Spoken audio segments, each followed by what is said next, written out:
कहानी की शुरुआत में ही हम जया ललिता उर्फ जया ना के असेंबली में देखते हैं, जो कि अपने पार्टी मेंबर्स के साथ वहां पर मौजूद थी। और वहां पर उस वक्त तमिलनाडु के current chief minister M Karunanidhi भी मौजूद थे और वो बजट पेश कर रहे थे। लेकिन इसके बाद जया खड़ी होती है और वो करुणानिधि पर करप्शन के चार्जेस लगाती है और कहती है कि उन्हें अपने पद से इस्तीफा दे देना चाहिए। और यही लेकर दोनों पार्टीज के बीच बहस शुरू हो जाती है और ऑपोजिशन पार्टी के मेंबर्स जया पर उंगली उठाने लगते हैं और कहते हैं कि जया आखिर किस हिसाब से इस पार्टी में है और इस पार्टी के जो लीडर थे और जो फॉर्मर चीफ मिनिस्टर थे एम जी रामचंद्रन, जया उनकी क्या लगती है। और इसके बाद ही दोनों पार्टीज के मेंबर्स के बीच हाथापाई शुरू होती है और जया के साथ भी खींचातानी होती है और जया की बहुत ही ज्यादा बेइज्जती की जाती है।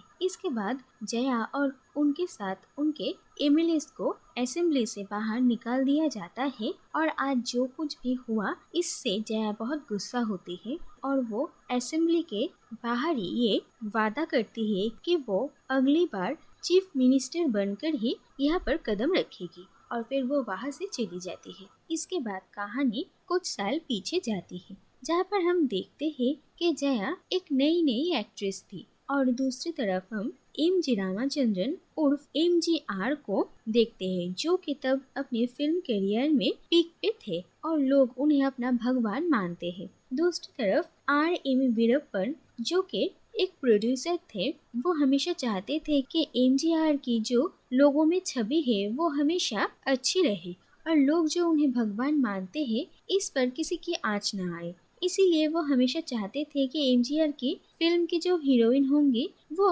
उनसे थोड़ा दूर दूर रहे। और इसी दौरान हम देखते हैं कि MGR की एक फिल्म की हीरोइन की कुछ बातें वीरप्पन को अच्छी नहीं लगती और वो उस हीरोइन को ही फिल्म से निकाल देते हैं। इसके बाद वो एक नई हीरोइन की तलाश में थे और उन लोगों को जया के बारे में पता चलता है और वीरप्पन चाहते थे कि क्यों ना उसे ही उन लोगों के फिल्म में ले लिया जाए। तो दूसरी तरफ हम जया को देखते हैं, जो कि फिल्म इंडस्ट्री में नहीं आना चाहती थी, लेकिन जया की माँ चाहती थी कि जया फिल्म इंडस्ट्री में अपना करियर बनाए। इसीलिए जया ने मजबूरन एक्टिंग करना शुरू किया, नहीं तो जया पढ़ाई करना चाहती। इसके बाद हम देखते हैं कि पहले दिन जया जब स्टूडियो आती है और MGR भी वहाँ पर आते हैं तो सब उठकर खड़े होते हैं और MGR को रिस्पेक्ट देते हैं, लेकिन जया उठकर नहीं खड़ी होती और इस बात को लेकर वीरप्पन और जया की माँ जया पर बहुत नाराज होते हैं। लेकिन जया को ये सारी बातें बिल्कुल भी अच्छी नहीं लगती थी। लेकिन इसके बाद हम देखते हैं कि धीरे धीरे जया भी ये समझती है कि MGR सचमुच कितने अच्छे इंसान है और जया भी उन्हें इज्जत देने लगती है। इसके बाद जया और MGR की पहली फिल्म रिलीज होती है, जो कि सुपर हिट होती है और फिर ये तय होता है कि MGR और जया एक साथ कुछ और फिल्मों में भी काम करेंगे और धीरे धीरे MGR और जया के बीच नजदीकियां बढ़ती है और जया MGR को पसंद करने लगती है। फिर एक दिन जया को ये पता चलता है कि MGR की दूसरी पत्नी बिल्कुल जया की तरह ही दिखती थी,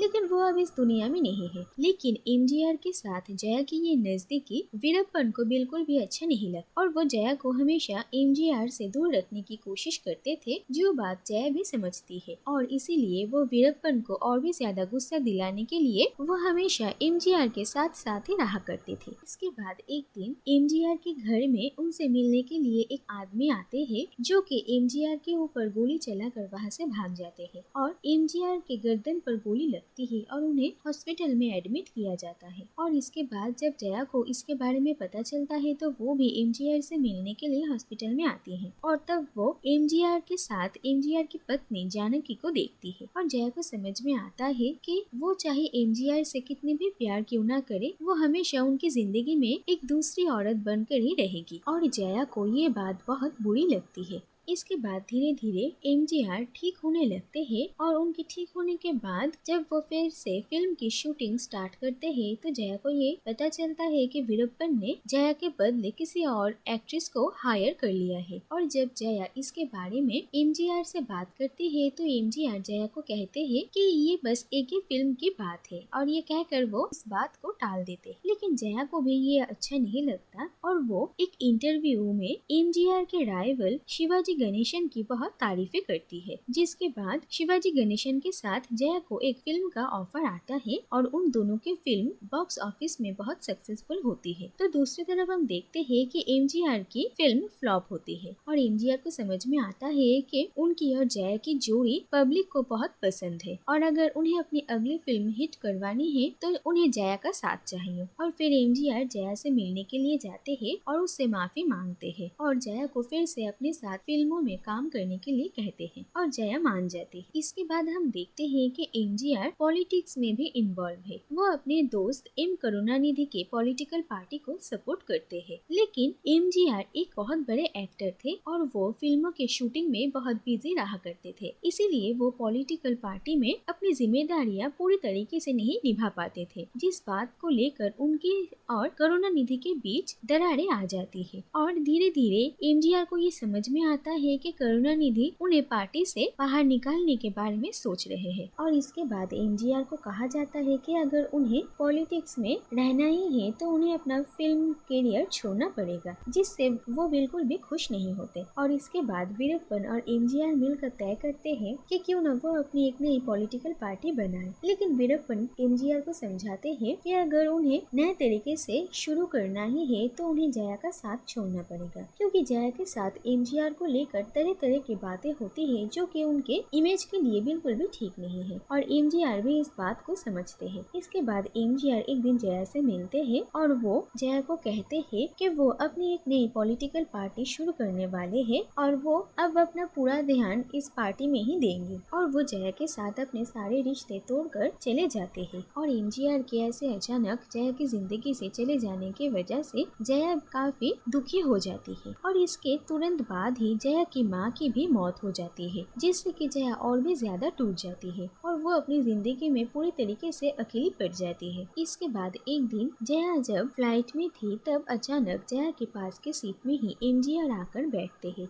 और वो जया की माँ की मौत के खबर से काफी दुखी थे, लेकिन जया उनसे पूछती है कि जया की माँ की मौत के बाद वो जया से मिलने के लिए क्यों नहीं आए और एमजीआर जया को समझाने की कोशिश करते हैं कि वो क्यों नहीं आ पाए। इसके बाद जया एमजीआर को ये साफ साफ कह देती है कि वो उनके जिंदगी में कोई दूसरी औरत बनकर और नहीं रह सकती और अगर एमजीआर को जया के साथ बात करनी है या तो रिश्ता रखना है तो वो सबके सामने ही रखना पड़ेगा, नहीं तो जया उनके साथ कोई रिश्ता नहीं रखना चाहती है। ये कहकर वो अपनी सीट चेंज कर देती है और इसके बाद हम ये देख पाते हैं कि जया और एमजीआर का रिश्ता यही पर ही खत्म हो जाता है और इसके बाद कुछ साल बीत जाते हैं और हम देखते हैं कि एमजीआर तमिलनाडु के चीफ मिनिस्टर बनते हैं। तो दूसरी तरफ जया का फिल्म करियर भी धीरे धीरे खत्म होने लगता है और उसे हीरोइन की बड़ी बहन और भी कुछ ऐसे रोल्स के ऑफर्स आते हैं जो कि जया को बिल्कुल अच्छे नहीं लगते और वो इन सारे रोल्स के लिए मना कर देती है और हम देखते हैं कि जया डांस परफॉर्मेंस किया करती थी और इसी दौरान एक गवर्नमेंट इवेंट में जया एक स्टेज परफॉर्मेंस के लिए जाती है जहाँ पर एमजीआर गेस्ट थे और वो जया की परफॉर्मेंस देखते हैं और आखिर में वो जया से बैक स्टेज मिलने के लिए भी जाते हैं और एमजीआर जया की परफॉर्मेंस की काफी तारीफ करते हैं और वो दोनों अपनी पुरानी यादों के बारे में बातें करते हैं। फिर वो जया को अपनी पॉलिटिकल पार्टी में शामिल होने के लिए कहते हैं, लेकिन जया इसके लिए मना कर देती है और वो कहती है कि उसे पॉलिटिक्स पसंद नहीं और पॉलिटिक्स ने उससे बहुत कुछ छीन लिया। इसके बाद एक दिन जया अपने कार में कहीं जा रही थी, तभी वो एक बच्चे को सड़क में काम करते हुए देखती है जिससे कि उसे बहुत बुरा लगता है और वो उस बच्चे से कहती है कि वो स्कूल क्यों नहीं जाती और वो बच्चा कहता है कि अगर वो स्कूल जाएगी तो उसका खाने का इंतजाम कौन करेगा और फिर जया मिड डे मील के बारे में बताती है, लेकिन इसके बाद उसे एक पास के ही स्कूल में जाकर ये पता चलता है कि एमजीआर ने गवर्नमेंट स्कूल्स के लिए जो मिड डे मील का स्कीम बनाया था उस पर बिल्कुल भी काम नहीं होता है और बच्चों को पास से सड़ा हुआ खाना दिया जाता है, जो देखकर जया को बहुत बुरा लगता है और फिर वो एक दिन एमजीआर के ऑफिस आती है और एमजीआर को वही खाना खाने के लिए देती है और वो एमजीआर को समझाती है कि तरह तरह के स्कीम्स चालू करने से ही काम नहीं बनता है, वो सब कुछ ठीक तरीके से चल रहा है कि नहीं वो भी देखना पड़ता है। और फिर एमजीआर जया के साथ स्कूल में जाते हैं और वहाँ पर मिड डे मील की जिम्मेदारी जिस आदमी के ऊपर था उनसे मिलते हैं और फिर वहाँ पर अच्छा खाना बनाया जाता है और और एमजीआर भी बच्चों के साथ मिलकर खाना खाते हैं और जया सबको खाना देती है। और तभी वहाँ पर एक छोटा सा बच्चा जया को अम्मा कहकर पुकारती है, जो सुनकर जया काफी इमोशनल हो जाती है। इसके बाद एमजीआर जया से बात करते हैं और कहते हैं कि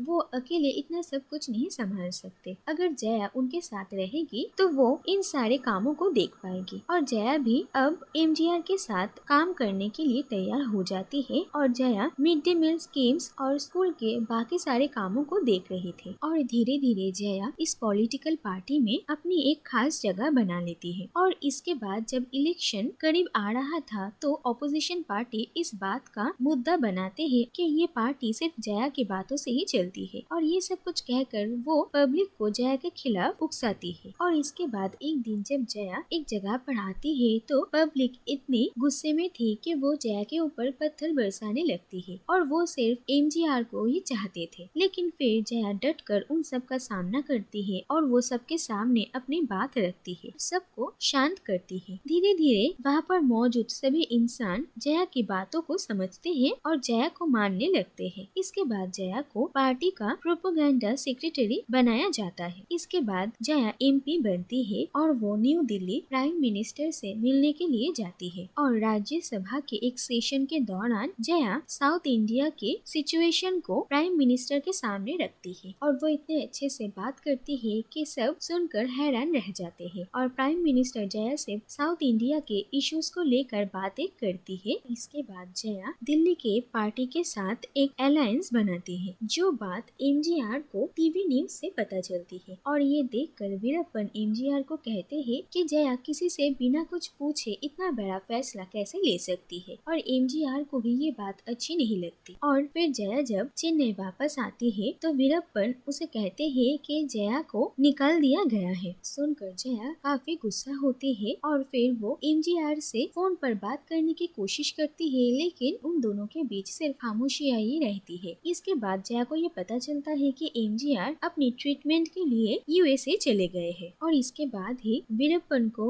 ये पता चलता है कि प्राइम मिनिस्टर इंदिरा गांधी की असैसिनेशन हो गया है और अब राजीव गांधी प्राइम मिनिस्टर बनते हैं। और वो वीरप्पन को कॉल कर कहते हैं कि आगे की इलेक्शन कैंपेन जया को ही करना पड़ेगा। और एमजीआर भी तब वहाँ पर मौजूद नहीं थे और मजबूरन वीरप्पन को जया को बुलाना ही पड़ता है। और जया भी पार्टी में वापस आती है और वो कैंपेनिंग करती है। और इसके बाद ही एमजीआर यूएसए से वापस आ जाते हैं और राजीव गांधी एमजीआर से मिलते हैं और वो उन्हें कहते हैं कि जया ने कैसे उनके जाने के बाद भी सब कुछ संभाल कर रखा है। और ये बात सुनकर एमजीआर को बहुत अच्छा लगता है और फिर वो घर जाकर जया को फोन करते हैं और कहते हैं कि वो जया से मिलना चाहते हैं और उसके साथ ही वो डिनर करेंगे। और जया इस बात से काफी खुश हो जाती है और वो एमजीआर के आने की तैयारियां करने लगती है। लेकिन एमजीआर की इंतजार करते हुए बहुत रात हो जाती है। इसके बाद जया को ये पता चलता है कि एमजीआर अब इस दुनिया में नहीं रहे। ये बात जानकर जया बिल्कुल टूट जाती है और फिर वो एमजीआर को देखने के लिए जाती है। एमजीआर की मौत के बाद वीरप्पन चाहते थे कि जानकी उनकी जगह ले और ऐसा होता भी है। लेकिन देखा जाता है कि इलेक्शन में उनकी पार्टी की हार होती है और एम करुणानिधि की पार्टी पावर में आती है और वो चीफ मिनिस्टर बनते हैं, जिससे कि जानकी को ये समझ में आता है कि उनसे पॉलिटिक्स नहीं संभाला जाएगा। और वो कहती है कि जया ने इस पार्टी के लिए बहुत कुछ किया है और जया को ही वो इस पार्टी की बागडोर संभालने के लिए कहती है। और इसके बाद कहानी फिर से वही जगह पर आती है जहाँ पर जया के साथ असेंबली में इतना बुरा बर्ताव हुआ था। और ये बात जब वीरप्पन को पता चलती है तो वो जया से मिलने के लिए आते हैं और जया को हौसला देते हैं। और इसके बाद जया अपने पार्टी को फिर से पावर में लाने के लिए काम शुरू करती है और ऐसे ही दिन बीतते जाते हैं। इसके बाद एक दिन जया जब अपनी सेक्रेटरी शशिकला के साथ कार में जा रही थी तो एक लॉरी के साथ उनकी एक्सीडेंट हो जाती है। एक्सीडेंट में जया बहुत ज्यादा घायल हो जाती है, लेकिन फिर भी वो तय करती है कि वो इसी हालत में कैंपेनिंग करेगी। और ऐसे ही एक कैंपेन के दौरान जया को ये खबर मिलती है कि प्राइम मिनिस्टर राजीव गांधी की असैसिनेशन हो गया है। और ये बात जानने के बाद जया की पार्टी के ऊपर आसमान टूट पड़ती है। इसके बाद हम देखते हैं कि जया अपनी सारी प्रॉपर्टी के पेपर्स पार्टी मेंबर्स के सामने रखती है और कहती है कि इस इलेक्शन में जितने भी सारे पैसे लगेंगे वो जया खुद देगी, लेकिन किसी भी तरीके से हो उनकी पार्टी ही अब पावर में आनी चाहिए। और फिर इलेक्शन का दिन आता है और जिस दिन इलेक्शन के रिजल्ट्स निकलते हैं ये पता चलता है कि जया की पार्टी ही जीतती है। आखिर में हम देखते हैं कि जया फिर से असेंबली आती है और इस बार वो एक चीफ मिनिस्टर के ओहदे से वहाँ पर मौजूद थी जैसा कि उन्होंने वादा किया था। और